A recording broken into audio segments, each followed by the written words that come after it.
Welcome back to the channel. Our brains have some huge advantages over today's AI, particularly in the areas of energy efficiency, common sense, and one-shot learning. So can we look at the human brain and copy its design for better AI? We know the brain contains about 86 billion spiking neurons, each connected by synapses to possibly thousands of others. But knowing about neurons and synapses doesn't explain how we think, how we reason, or how we understand the world. If we step back, we find that there is only one structure that could possibly organize this flood of signals into thought, and that's a mathematical graph. A graph is a set of nodes connected by edges. In the brain, the nodes are clusters of neurons, and the edges are the many synapses linking them. The graph may sound like a mathematical abstraction, but in reality, it's the most natural explanation. It's the only way the brain can represent what we so clearly observe in everyday human behavior. I'm Charles Simon, longtime AI researcher, software developer, and manager. Beyond AI, I've developed software for neurological test instruments and neural simulators. I created the Future AI Society to explore how neuroscience can inform smarter, more human-like AI. I'm using our open-source brain simulator projects for simulations and demonstrations throughout this video series. Think about what you know. You don't think in terms of neural spikes, you think in terms of objects and attributes. A dog has fur, 4 legs, and a tail. Your friend John is tall, wears glasses, and likes jazz. These are simple object attribute associations, and the only neuron-based structure that can support them with flexibility and retrieve them in a fraction of a second is the graph. Each concept is a node, and the connections to other nodes represent relationships or attributes. This structure also supports reverse relationships. You don't just know that Fido has fur. You know that fur is an attribute of Fido. Your memory works in both directions. If you're asked which of your pets has fur, you can retrieve the answer immediately. That kind of reverse lookup falls naturally out of a graph where every node knows its edges. Because Fido and fur have direct connections, retrieval of the information can take a small fraction of a second, even though the individual neurons can fire at most 250 times a second. Another key feature is inheritance with exceptions. You know that most birds can fly, but you also know penguins can't. In a graph, this is handled beautifully. The bird node passes down attributes like flying and feathers to its subnodes, but the penguin node carries an exception, does not fly. This mirrors exactly how humans think. No other structure fits the way knowledge is inherited and modified. From a computational perspective, this is a huge mechanism for data compression. Your brain doesn't know all the attributes of anything. Each thing inherits most of its attributes from its ancestor nodes, so it only needs to reference the attributes which make it unique. Let me repeat that another way. You don't know explicitly all the attributes of anything. You only know the unique attributes. All the others are inherited on the fly. Your brain makes this process invisible and seamless. But you know it's happening because if you learn a new attribute of an ancestor node, it propagates immediately to all the child nodes. If I tell you that dogs typically have 18 toes, you'll immediately assume that Fido has 18 toes too. Now consider biology. Your DNA doesn't contain enough explicit information to hard code the connections for every neuron. It's impossible. Instead, evolution relies on repeating a standard design pattern, clusters of neurons, likely cortical columns, wired with a general purpose architecture. These clusters then optimize themselves as they receive input. Within each cluster, neurons and synapses already form the framework of nodes and edges. Then, adding information requires changing the weights of just a few synapses. And when millions of clusters link together, the graph grows into the vast network we call the mind. This repeating design is the only way to scale brain complexity without requiring impossibly detailed genetic instructions or taking impossibly long to process. The graph structure is unbelievably efficient. You can learn the attributes of an object in a single moment.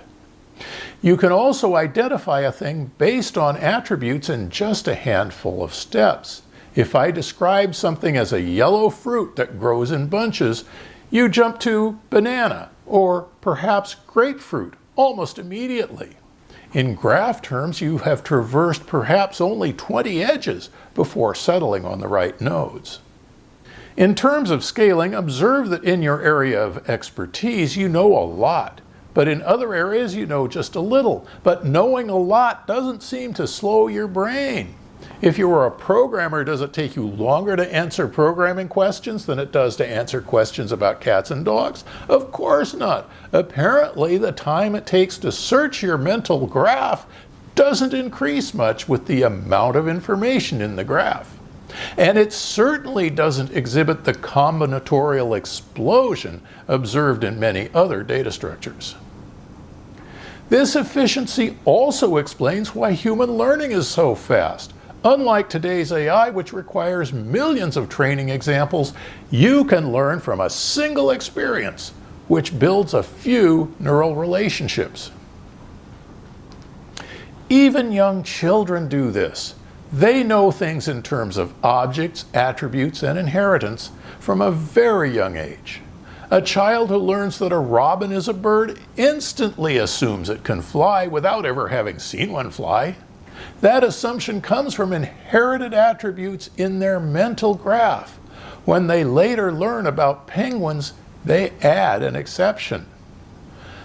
We might call this deductive reasoning, but it's a natural result of the way your brain stores information. As we grow, we move on from factual graphs to learned algorithms. Adults use sequences of nodes to perform math procedures or writing techniques. These sequences are really just paths through the graph. Whether it's adding up numbers, composing poetry, or playing a symphony, every complex skill is broken down into nodes and edges organized in time. But the graph isn't static. It needs mechanisms to stay useful. This is where we introduce agents, local processes that act on the graph. Agents allow attributes to bubble up so that properties of subnodes can inform the parent class. If your brain notices that Fido, Spot, and Rover all share some attributes, it bubbles those attributes up to the dog node and removes them from the individual dogs. In your brain, perhaps this happens during sleep. Other agents create subclasses when new categories are discovered. A guitar, violin, and ukulele are all musical instruments, but your brain may notice that they all have strings and necks and tuning pegs. It can create a subclass of musical instruments, make these instruments its descendants, and bubble the common attributes up to it. Later, you may learn a name for the subclass, like stringed instruments. Agents can also create instances of classes.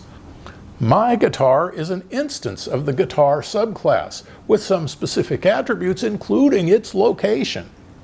But this whole class, subclass, instance organization isn't fixed or formal. It's just your brain's way of generalizing from observations and keeping its storage efficient. Of course, agents can also prune stale information when it's no longer useful. These agents are how the brain keeps its knowledge fresh, flexible, and adaptable. Without them, the graph would collapse under its own weight. Contrast this with modern AI. Popular techniques simply cannot map onto neurons. They either require speed neurons don't have or mechanisms neurons don't support. Take backpropagation and gradient descent. This requires microsecond updates with precise error gradients sent backwards across synapses. Neurons fire in milliseconds, not microseconds, and no such backward error mechanism exists. Or look at the transformer attention of large language models like ChatGPT. AI computes all-to-all dot products across thousands of tokens, something neurons are far too slow to do. The brain implements attention with actual focus, not giant matrix multiplication. The list goes on. Reinforcement learning, Monte Carlo methods, symbolic logic, Bayesian inference, predictive coding, none of these can be implemented directly with neurons. The brain doesn't do them because it can't. The only structure left is the graph, and that's exactly what your brain uses. A graph can store any kind of information. Of course, factual information, as I've used in the previous examples, but also visual information becomes nodes and attributes. Red, round, and shiny as attributes for an apple. Segment, segment, segment for an A. Sounds are stored the same way, high-pitched, loud, vibrating.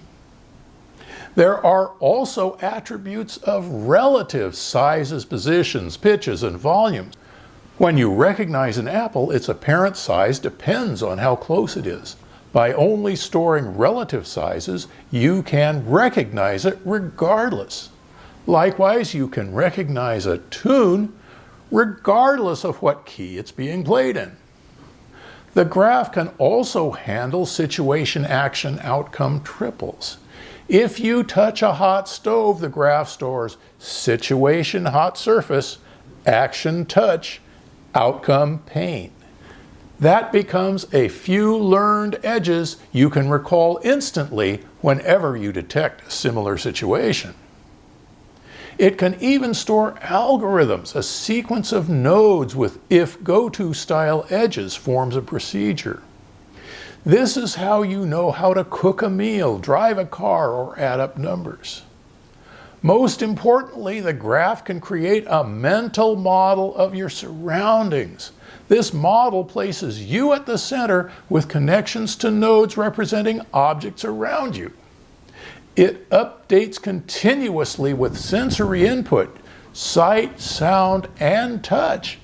It integrates them into a coherent model so you can hear Fido barking at night and picture his relative position. This mental model allows you to predict outcomes. You can imagine what will happen if you drop a glass or swing a bat. You don't need to try it. You simulate it in the mental graph. That's what imagination really is and what it's for. It also explains understanding. You understand something when you can connect it to other nodes in your graph. Understanding, as I define it here, isn't about memorizing facts. It's about integration and using your imagination to make predictions using that integrated information. This is a key factor differentiating our thought from a large language model.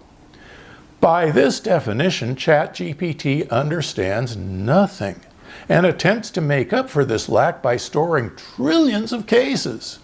In the same way that inheritance and exceptions allows for huge knowledge compression, understanding can replace thousands of samples with a few generalized rules. This is why humans can generalize so well. You've had a limited number of experiences, but your imagination lets you make predictive use of them in new contexts. This ability comes directly from the graph structure. Finally, let's tackle consciousness. Why is the graph structure necessary for it? Because the mental model, which includes your point of view, underpins your sense of self. Consciousness requires a representation of the world with yourself at the center.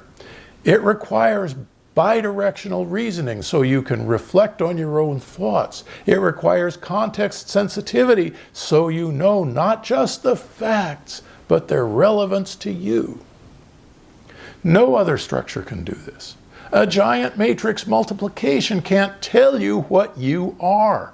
Only a graph, continuously updated and centered around the self nodes, can sustain consciousness. So let's review. The brain can't run modern AI techniques. It's just too slow or doesn't have the mechanisms. But it doesn't need them. By organizing itself as a graph, the brain achieves storage of objects and attributes, reverse relationships, inheritance with exceptions, efficient one-shot learning, agents to maintain relevance, mental models that integrate all the senses, imagination for prediction, and understanding through this integration and imagination, and finally, consciousness itself. Every observation about human behavior, every constraint of biology, and every comparison with AI leads us to the same conclusion. The brain must be a graph, and not just any graph, but a richly structured dynamic graph of neuron clusters. It's the only possible model of knowledge in the human brain. That's why the Brain Simulator 3 and its underlying structure, the Universal Knowledge Store, is so important to the future of AI. It's an open source project that already implements many of the features I've described in this video.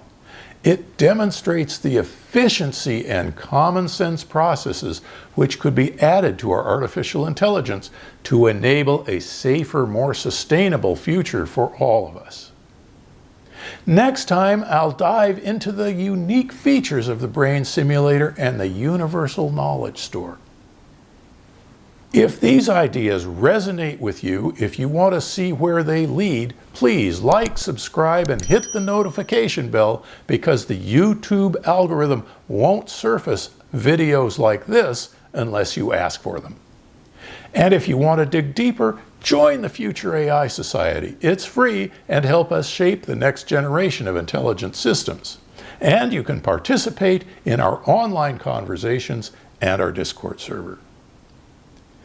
And as always, thanks for watching.